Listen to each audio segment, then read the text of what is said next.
오늘 이야기의 제목은 대칭, 군, 표현입니다. 부제는 물리수학이 잃어버린 챕터라고 붙여보았습니다. 여기서 물리수학이란 물리학자들을 위한 수학적 방법론을 줄여서 부르는 말입니다. 보통 학부 교과과정에 한 학기 또는 두 학기 과목으로 편성되어 있는데요.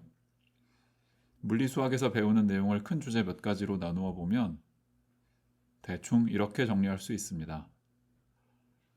크게 나누었는데도 제법 긴 목록이 나왔네요. 이 주제들을 모두 제대로 공부하려면 아마 부지런히 해도 세 학기 정도는 필요할 겁니다. 하지만 보통 물리학과에서는 수학보다 물리의 우선순위를 두어야 하기 때문에 보통 물리수학은 두 학기 안쪽으로 개설하고 필요하면 수학과 과목을 몇 개 들으세요 라고 안내를 합니다. 그렇게 물리학과와 수학과 사이의 협력이 나름 잘 유지되고 있는데요. 그렇다고 두 학과가 서로 도우려고 치밀하게 작전을 짜는 건 아니기 때문에 자세히 보면 조금 빈틈이 있습니다. 작은 틈만 있으면 괜찮은데 사실 큰 구멍이 하나 있어요. 그게 바로 오늘의 주제인 대칭 군 표현입니다.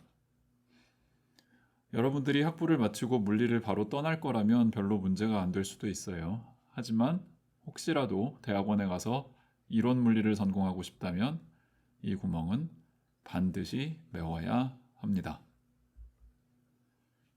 이 구멍이 얼마나 큰지 확인하기 위해 여러 학교에서 사용하는 물리수학 교과서 두 권을 살펴보겠습니다.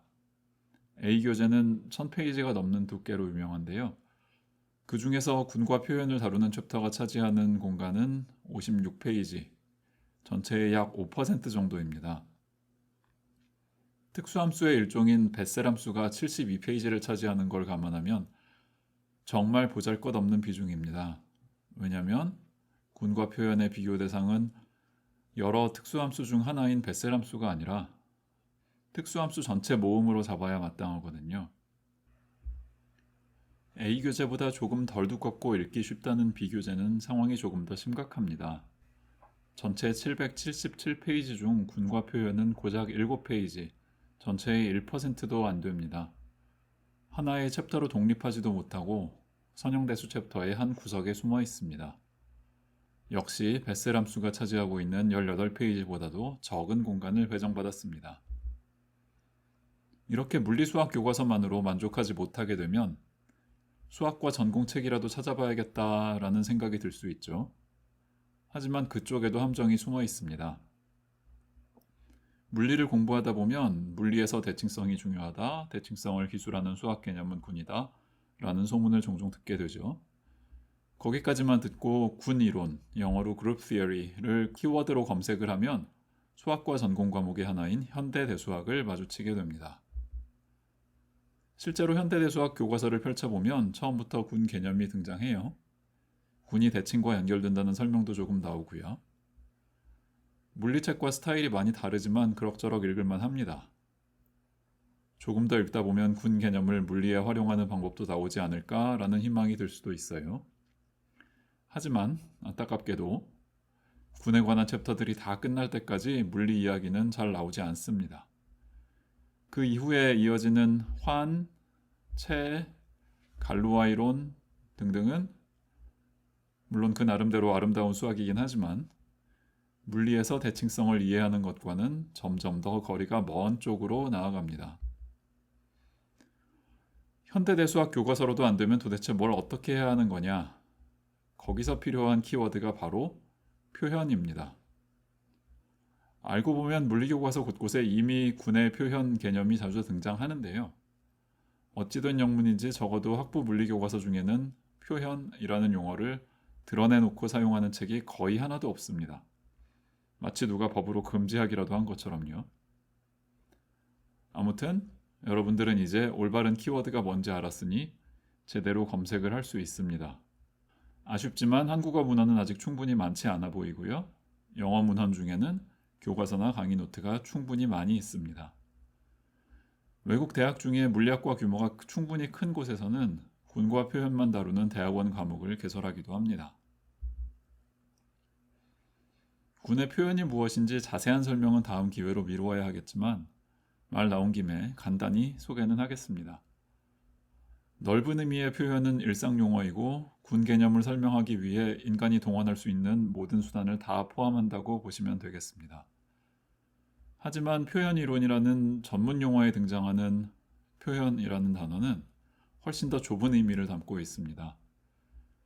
군 개념을 여러분들이 선형대 수학에서 배운 행렬 또는 선형 변환 개념과 연결시키는 일종의 규칙을 의미합니다. 더 정확한 정의는 때가 되면 다시 설명하겠습니다. 앞으로 한동안 진행할 대칭과 군과 표현에 관한 강의 계획입니다. 이미 여러분들이 어느 정도 직관적으로 파악하고 있는 대칭 개념을 천천히 짚어보고 군이라는 수학 개념과 연결시키는 데까지는 1시간 정도면 충분할 것 같습니다. 군의 일반적인 성질을 들여다보고 물리에 자주 등장하는 군의 예시를 드는 데까지는 아마 3시간에서 5시간 정도면 되지 않을까 싶습니다. 군의 일반적인 성질에 관한 논의는 현대대 수학 교과서에 있는 것과 크게 다르지 않지만 되도록 예시를 많이 들고 직관에 호소하는 방식으로 설명할 생각입니다. 전체 강의의 절반 이상은 표현 이론이 차지할 예정인데요. 표현 이론 설명에 몇 시간이 필요할지는 아직 잘 모르겠습니다. 이 강의를 따라가기 위해 미리 갖춰야 할 지식이 있나요? 예, 당연히 있습니다. 무엇보다도 선형대수 기초가 튼튼해야 합니다. 선형대수 초급, 즉 행렬의 덧셈, 곱셈, 행렬식 계산 정도까지만 알아서는 아직 준비가 안 된 겁니다. 여러분들이 조금 더 추상적인 수준인 선형대수 중급에 이미 도달해 있다고 가정하고 강의를 진행하겠습니다. 논리적인 연결고리만 따진다면 군과 표현에 관한 수학을 이해하기 위해서 물리 배경 지식이 많이 필요하지는 않습니다. 하지만 이 강의는 처음부터 끝까지 수학을 물리에 어떻게 응용할까에 초점을 맞출 것이기 때문에 물리 배경이 없는 학생은 별로 재미를 못 느낄 수 있다는 점 주의하기 바랍니다.